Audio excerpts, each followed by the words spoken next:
মানছি না, মানবো না। ইকোয়াইসি মানছি না, মানবো না। মানছি না, মানবো না। ফেস ক্যাম মানছি না, মানবো না। মানছি না, মানবো না। আমাদের একগুচ্ছ দাবি নিয়ে লাউদোহায় বিক্ষোভ মিছিল আইসিডিএস কর্মীদের। পশ্চিমবঙ্গ তৃণমূল কংগ্রেস অঙ্গনওয়াড়ি ও আশা কর্মী ওয়েলফেয়ার অ্যাসোসিয়েশনের পক্ষ থেকে প্রতিবাদ মিছিল মঙ্গলবার পশ্চিম বর্ধমান জেলার দুর্গাপুর ফরিদপুর ব্লকের লাউদোহায় আইসিডিএস এর কর্মীরা কেওয়াইসি এবং এফআরএস বন্ধ করার দাবিতে কেন্দ্র সরকারের বিরুদ্ধে প্রতিবাদ মিছিল করেন। এই দিনে দুর্গাপুর ফরিদপুর ব্লকের সমস্ত আইসিডিএস কর্মীরা লাউদোহাতে একটা মিছিল করেন এবং স্মারকলিপি জমা দেন লাউদোহা ব্লকে। আজকের এই প্রতিবাদের ব্যাপারে আশা কর্মীরা কি জানালেন শুনে নেব। ইকেওয়াইসিটা করতে অসুবিধা হচ্ছে আমাদের, তার কারণটা হচ্ছে আমি সেটা বলছি যে আমাদের কাছে ফোনটা নেই সবারই। প্রথমত আমাদের ফোন দেওয়া হোক, দ্বিতীয়ত হচ্ছে ইকেওয়াইসিতে ধরুন মায়ের আধারের সঙ্গে লিঙ্ক নেই, সেই লিঙ্কটা আমরা করাতে বলছি, কিন্তু সেই লিঙ্ক করাতে এখন এই সুযোগ বুঝে সব জায়গাতে যেগুলো লিঙ্কের পারমিশন আছে সেই সব জায়গাতে 50 টাকার জায়গায় 200 টাকা নিয়ে নিচ্ছে। সেটা যেন অবশ্যই অতি শীঘ্র আমাদের এতে করানো হয়, মানে ফ্রিভাবে সব জায়গাতে করানো হয়। এটা হচ্ছে দ্বিতীয় কথা। আর তারপরে হচ্ছে অনেকের ফোন নেই, অনেকের আধার কার্ডের হয়তো 10 বছর হয়ে গেছে সেটা আপডেট করা নেই, সেটাও একটা সমস্যা। সিম হারিয়ে গেছে, সেটাও একটা সমস্যা। হয়তো যার ফোনে লিঙ্ক আছে, হয়তো হাজব্যান্ডের ফোনে লিঙ্ক আছে, হাজব্যান্ড বাইরে থাকে, আমরা কিভাবে ওটিপি সাবমিট করব সেটা একটা সমস্যা। আর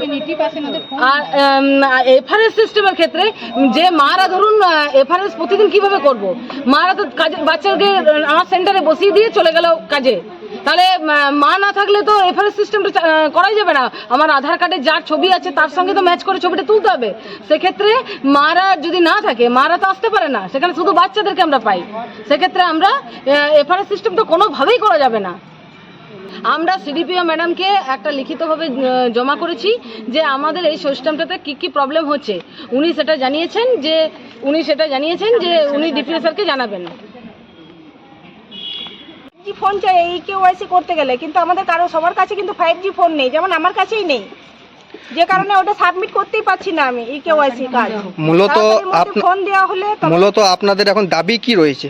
দাবি আমাদের পেমেন্ট বাড়াতে হবে, আমাদেরকে ফোন দিতে হবে, এমনকি সবজির পয়সা, ডিমের পয়সা সবকিছু বাড়াতে হবে। আজকের জ্বালানির প্রয়োজনীয় বাসনপত্রও নেই আমাদের। আজকের এই বিক্ষোভ, গুজরাটের তার কারণটা কি? আজকে কেওয়াইসি নিয়েই আমাদের বিক্ষোভ। প্রথম সমস্ত কিছু নিয়ে, তার মধ্যে আমরা আইসিডিএস কর্মীরা মানে নানা দিক থেকে বঞ্চিত এবং লাঞ্ছিত। এই দিক তো সুপারভাইজাররা আমাদেরকে গিয়ে বলছেন সেন্টারে বাচ্চা নাই, আনতে হবে, খাবার দিতে হবে, কিন্তু আমরা একটা আইসিডিএস সেন্টার চালাতে গেলে পর্যাপ্ত পরিমাণে যে একটা আইসিডিএস সেন্টার চালাতে গেলে যে অর্থের দরকার সেটা আমরা পাই না। একটা হাঁড়িতে 50-60 জনের রান্না আমরা মাত্র 23 টাকা পাই, তার মধ্যে হলুদ কিনবো প্লাস জ্বালানি কিনবো, এটা কি হয়? জ্বালানি এবং হলুদ। তারপর ডিমের দাম যা বেড়েছে, ডিমের দাম আমরা গোটা ডিম দিচ্ছি এখন 8 টাকা করে ডিম, আমরা পাই 6.5 টাকা।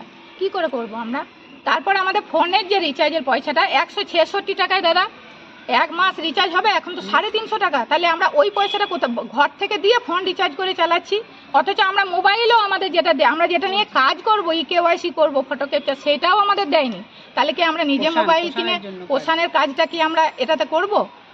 আমাদের এখন হচ্ছে আমরা কেওয়াইসি এবং ফটো ক্যাপচার করবো না, তাতে আমরা দুর্গাপুর ফরিদপুর গোটা প্রজেক্টটা রান্না বন্ধ করে দেবো। আমরা আমাদের যতটুকু অনারিয়াম পাই, ফিল্ডে কাজ করব, মা শিশুদের ওজন করব, বাচ্চাদের প্রি স্কুল করাবো, পড়াবো, কিন্তু আমরা রান্না করব না যদি আমাদের কেওয়াইসি করতে পারছি না। কারণ আমরা সমস্ত গরিব মা বাবা বাচ্চাদের নিয়ে কাজ করি, তাদের ফোনে লিঙ্ক নেই, তাদের ফোনে ব্যালেন্স নেই। তারা যখন আধার কার্ডটা তুলেছিল সেই ফোন সিম হারিয়ে গেছে, যার জন্য আমরা কেওয়াইসি করতে পারছি না। আর এফআরএস করা মানে হচ্ছে আমার সেন্টারে যদি 10 জন আসে, 10 জনের ছবি তুলে 10 জনের খাবার দেবো। যারা অতিরিক্ত নিডি, অতিরিক্ত কষ্টদায়ক, তারা খাবারটা থেকে বঞ্চিত হবে। আমাদের পক্ষে কেওয়াইসি এফআরএস করা কোনো মতে সম্ভব নয়। এটা যদি কেন্দ্র সরকার বলবৎ জোরজবস্তি করে, প্রচুর মা খাবার থেকে বাদ হয়ে যাবে। 70% মারা শিশুরা এই খাবার থেকে বঞ্চিত হয়ে যাবে। আমাদের পক্ষে এই দাবি মেনে নেওয়া কোনোভাবেই সম্ভব নয়। মূলত আপনাদের এখন দাবি কি রয়েছে? দাবি ইমিডিয়েট আমাদের ইকেআইসি বন্ধ করতে হবে, এফআরএস সিস্টেম বন্ধ করতে হবে। আমরা যেমন আগের সিস্টেমে খাবার দিচ্ছিলাম শিশুদেরকে, মাদেরকে, সেভাবেই দেবো। কারণ একটা গরিব মা সকাল থেকে এসে বাইরে কাজে চলে যায়, তার খাবারটা অন্য একজন এসে নিয়ে যায়। এই সিস্টেম চালু হলে সেই খাবারটা আমরা আর কিছুতেই দিতে পারবো না। তাছাড়া